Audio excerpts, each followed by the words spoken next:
So for the quotient rule, whenever I think of the quotient rule, in my mind, this is what I say in my head. Low D high minus high D low all over low low, or low squared, however you want to say that.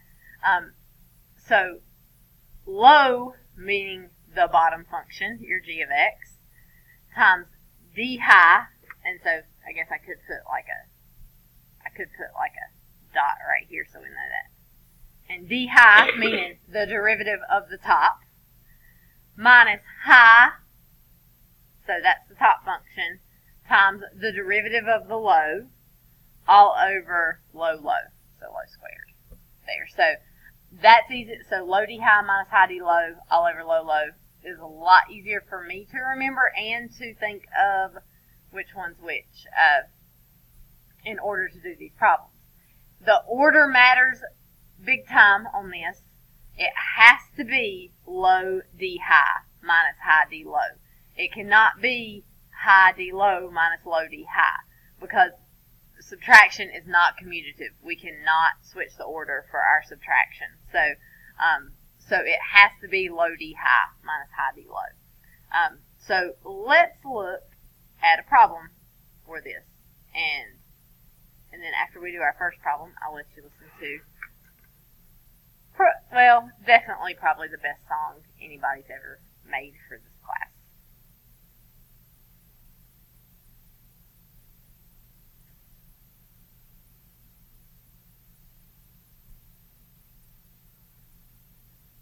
So our question here, we've just got y equals 3x minus 4 over x squared plus 2x, and we're supposed to find the derivative of y with respect to x. So in order to use the quotient rule, we are going to take the derivative, and to do this, we have to do low, which our low is the x squared plus 2x. So we'll have x squared plus 2x. And it's really important to make sure you put everything in parentheses, because if you don't, then you probably won't distribute later and you'll have trouble. And then we have to do the derivative of the high. So of the f of x, the top function, we're taking the derivative of that, and so the derivative of 3x. In fact, I'm gonna write it like this. Just this time, I don't usually, but so just to be really clear, we got high times the derivative, low times the derivative of the high, minus, and then we'll have high, which is the 3x minus 4, times the derivative of the low, which is x squared plus 2x, all over the low squared. Normally, I would not write this derivative stuff here, but I want to be really clear about what you're doing in this part. So, just for the purpose of our notes and going back so we can see what has been done. So we'll have x squared plus 2x. Cameron, what is the derivative of 3x minus 4? It's just 3. And we'll have 3x minus 4 times, Allie, what do we get when we do the derivative of x squared plus 2x? 2x. Good, 2x plus 2. All over x squared plus 2x squared. As a general rule, don't ever multiply that denominator back together. Sometimes it might factor or simplify with something, but you don't want to multiply it out. However, this numerator, I do want to multiply it out to see if anything will simplify. So I'm going to distribute that 3 right there. So I have 3x squared plus 6x, and then I'm going to distribute here, so I'll get 6x squared plus 6x minus 8x minus 8 all over x squared plus 2x squared.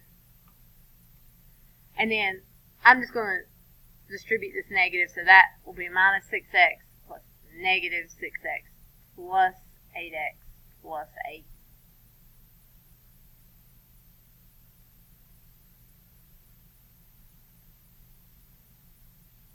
And so we've got, if we put our x squareds together, we get negative 3x squared. If we put all of our x's together, we've got a positive 6x, a negative 6x, and a positive 8. So that is going to give us positive 8x. And then we've got the plus 8.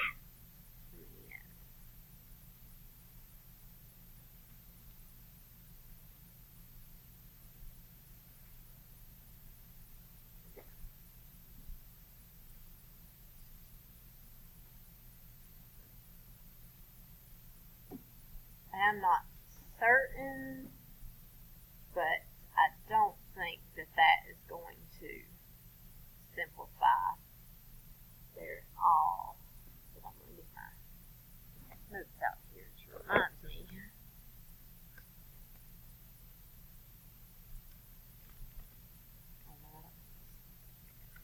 I'm pretty sure that won't factor. We can. You guys know your calculators will do this. This is crazy. This would be on calculator inactive, so you couldn't do this, but your calculators will factor for you.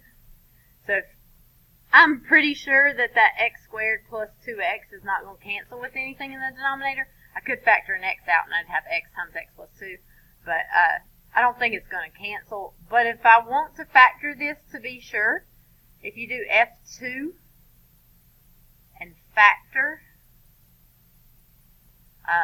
negative 3x squared plus 8x plus 8, close your parentheses. They factored out negative, but it didn't factor otherwise, so this one won't factor.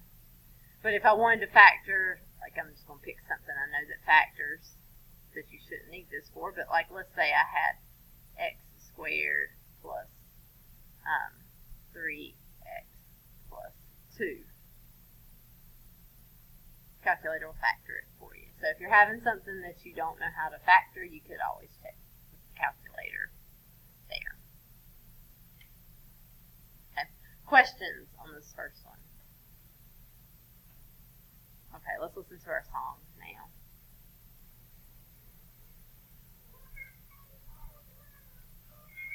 This was Trevor Nance and Austin Coley. I think Silas is doing some of the backup work.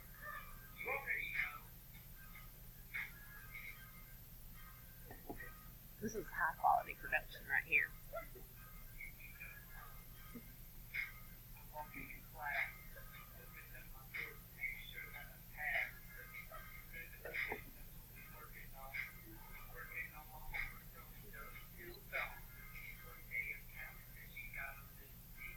That'd be me and Calc.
But Trevor and Austin put a lot of work into that.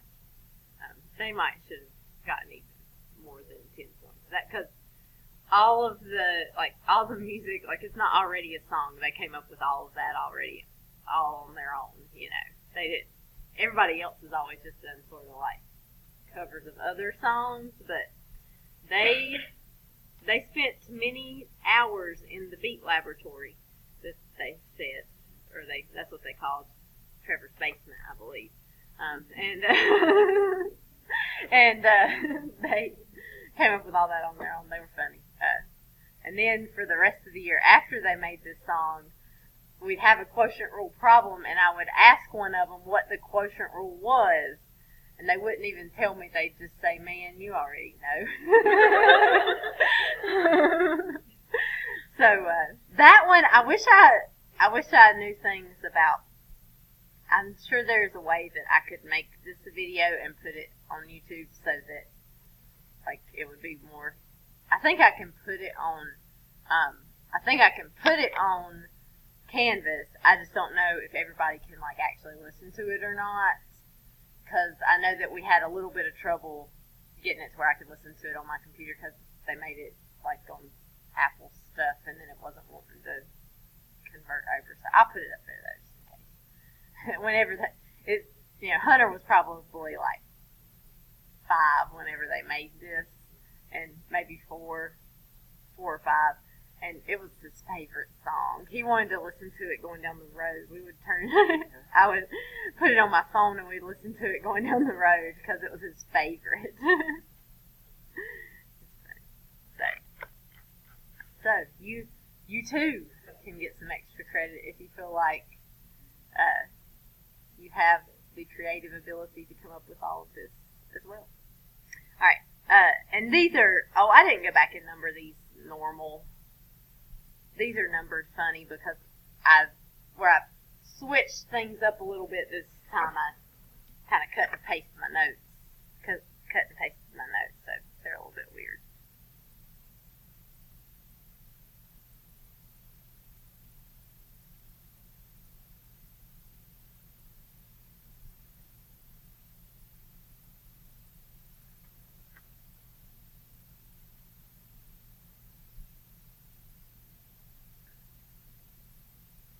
So if you're not careful on number 5, you're going to end up with a double quotient rule, which you definitely don't want to have to do. So what could we do? There's a couple things we could do. What can we do so we don't have to do a quotient rule inside of a quotient rule? Any ideas? We could just write that as x to the negative 1, and that's probably what I would do. Your other option is that you could get common denominators and flip and multiply. So here you could simplify that expression, but I would probably just think of it like this, 3 minus x to the negative 1 over x plus 5.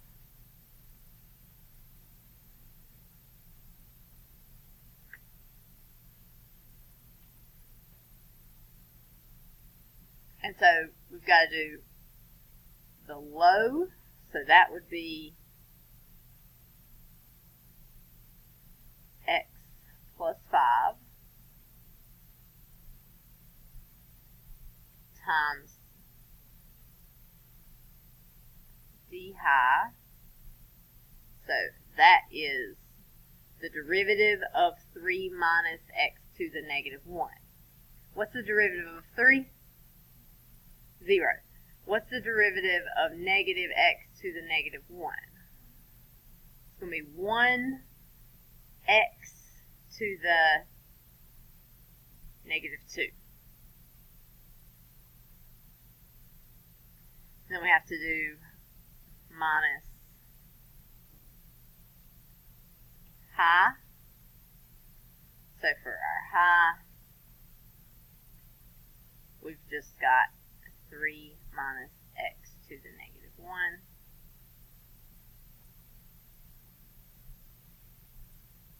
And then d low. So That would be the derivative of the bottom. What is the derivative of x plus 5? It's just 1. I'm going to write it, but of course you don't really have to write it.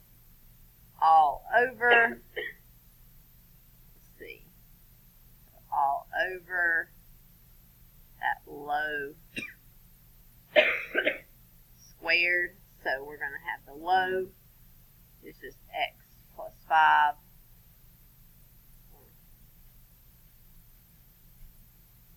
And that'll be squared there.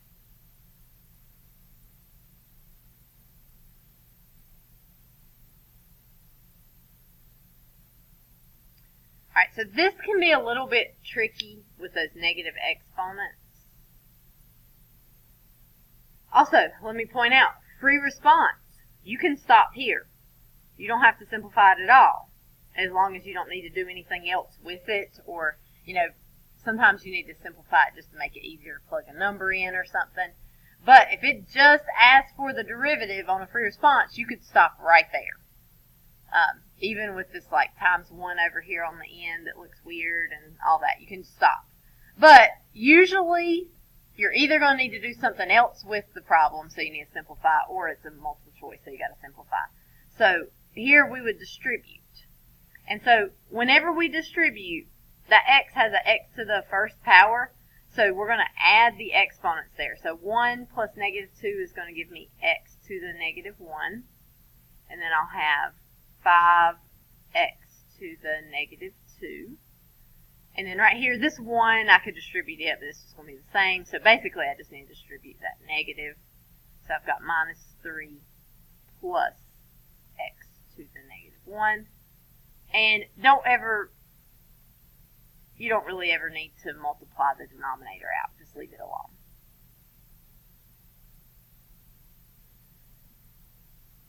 And we could combine these two x to the negative 1s. So we would have 5x to the negative 2 plus 2x to the negative 1 minus 3 all over x plus 5 squared. Now, in most cases, you're probably not going to see it left like this with those negative exponents. You cannot just move those negative exponents to the bottom because you have plus and minus signs in between here. So the trick here is to do this. Factor out x to the lowest, factor out the x to the lowest exponent. So in this case, negative 2 is our lowest exponent. And so when we factor out, we don't think anything of it whenever we do, like let's say I had x to the third minus 4x squared. We don't really think anything about factoring this. We just do x squared times x minus 4, right? We're pretty familiar with that. So, but what you're doing whenever you factor that out is you're dividing both of these by x squared. All right, so that the x squared, 2 of them cancel, you're just left with 1. And then here the x squareds cancel, you're just left with 4. So it takes a lot more thinking when you're factoring out x to the negative 2. So it's like you're dividing all of these by x to the negative 2. So it'll look like this. F prime of x will equal x to the negative 2 times, and then if I've got x to the negative 2 over x to the negative 2, those cancel, so I just get 5. And then here, I'm going to rewrite it over here because it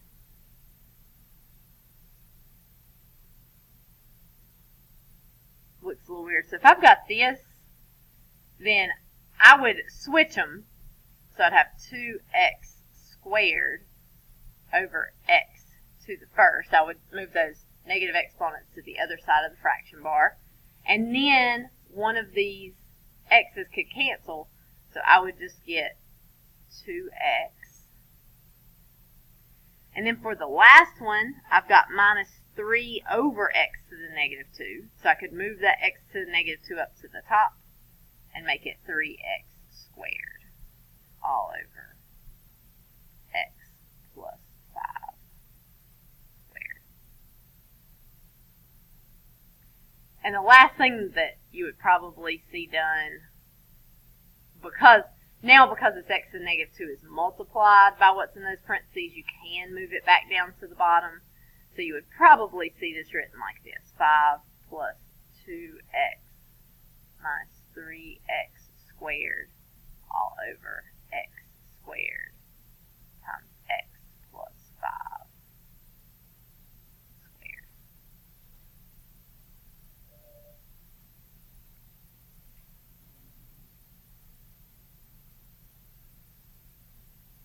Okay. Questions?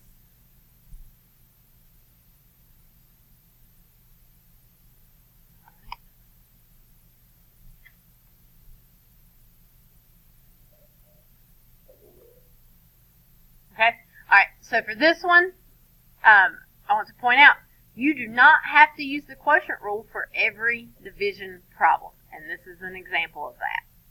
Okay, so we've got f of x equals x to the third minus 4x over x squared. And I guess I should back up. You can use quotient rule for every division problem, but you don't have to use quotient rule for every division problem. Because for this particular problem, it's going to be easier if we do something different. So for this problem, I could use quotient rule, but I've only got one term in the denominator here, just the x squared. So I also could do love connection first. And so if I do love connection first, then that gives me x to the third over x squared minus 4x over x squared, which is just x to the first power minus 4, and then the x's will cancel here, leaving you one x in the denominator, which I'm going to write as x to the negative 1.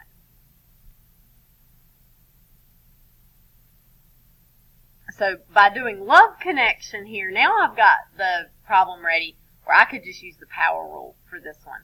So I could say f prime of x equals, derivative of x is just 1. Here I'm going to have positive 4x to the negative 2. And there's a good chance that they're going to write this as 1 plus 4 over x squared. There's also a decent chance that they might get common denominators, so they might put this over 1 multiplied by x squared in the top and bottom, and so they might give the answer as x squared plus 4 over x squared. Any of those three answers are perfectly acceptable. On free response, stop here. Don't do anything extra that might cause you to make a mistake. But multiple choice, a lot of times it might look like this. In your book, in the homework problems that you'll have tonight, some of them are like this. You don't have to use quotient rule on them. So you could use quotient rule. I could go back and do this if I wanted to, but I don't really want to. So you could use quotient rule, but you'll have bigger numbers. It'll take a lot longer. You'll have to simplify more if you do that. Okay, questions?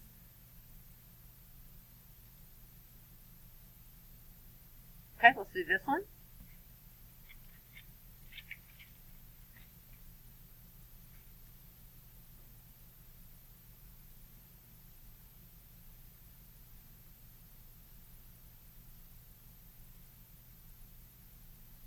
So our day would not be complete if we didn't throw some trig in on this. So we're going to take the derivative, but the rule is still the same, right? So don't panic when you see the trig. Low is sine x times derivative of the high, which is going to be derivative of 1 is 0. What's the derivative of the negative cosine x? It's positive sine x. minus high. So high, make sure we put it in parentheses. 1 minus cosine x times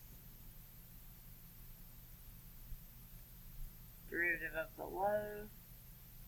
So derivative of sine x is cosine x all over low squared. So I'm going to go ahead and write it like this. Sine squared x. It's just more common to see it written like that.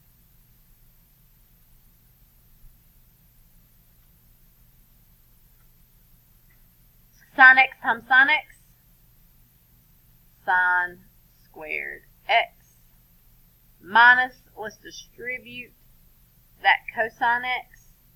So we'll have, and actually, I guess I should put some parentheses or I'm going to lose my negative. Cosine x minus cosine squared x all over sine squared x. For response, I wouldn't even done that step. I would have stopped at the one with all the different colors. But notice I did put parentheses around this because it's really easy to forget to distribute that negative. I need to distribute the negative here, which means I'm going to have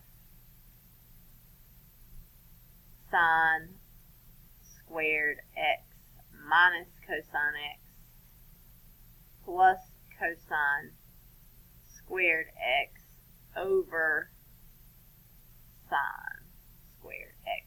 I can almost guarantee they're not going to leave this like this on the AP exam if you've got multiple choice or on my test or on anything. Because there's something that we could replace here. Anybody see it?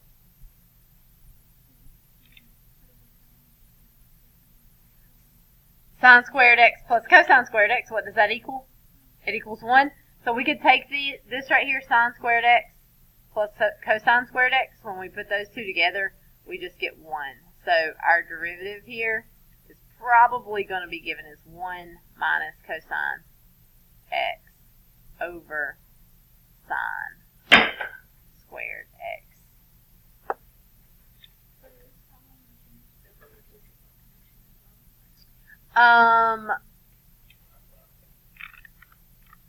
Yes, you could. But if you did, knowing what we know right now, it would not help you a lot. Because if we did love connection right here, that's a good question. If we did love connection, we would get 1 over sine x minus cosine x over sine x, which would be cosecant x minus cotangent x. And do we know how to take derivative of cosecant or cotangent yet? We do not. We are going to learn tomorrow. So it's coming up. We will be able to do it, and that might actually be a good strategy. But as of right now, all that would really do is we'd still have to use quotient rule because we don't know these derivatives. It would just break it up into 2 quotient rules instead of 1. So for what we know right now, it's definitely best to just go ahead and do the problem like we've done here. But once we learn those derivatives for secant and cosecant and tangent and cotangent, then that would be a good strategy to use also. Okay, so homework. Let me make sure. This is what I want. I'm pretty sure that it is. I think I changed this so it was right. So 7, 12, yes, and 7, 40. And we can do all of those. Yes, this is right. Okay, beware, some of these are not quotient rule problems. The first 12 are, those are definitely quotient rule problems. But some of the others are going to be some product rule problems are mixed in there. There might be 1 or 2 that's just power rule. There might be 1 that you could use that love connection on. So, so you will have a variety of problems there. On your odd problems, check those in the book and try to get your answer to match. On the even problems, let's do this, and it'll save you some time too. On the odd problems, check the back of the book. Try to get your answer to match whatever they have in the back of the book. So however they simplify it, simplify it. On the even problems, I want you to take the derivative and I want you to leave it. Okay? So like, for example, if this last one was an even problem, you could have left it right here. Not simplified at all. Okay? So on the odd ones, check the back of the book, get it to match. On the even, you can take the derivative and leave it. You can simplify it if you just want extra practice with simplifying, but you can take the derivative and leave it.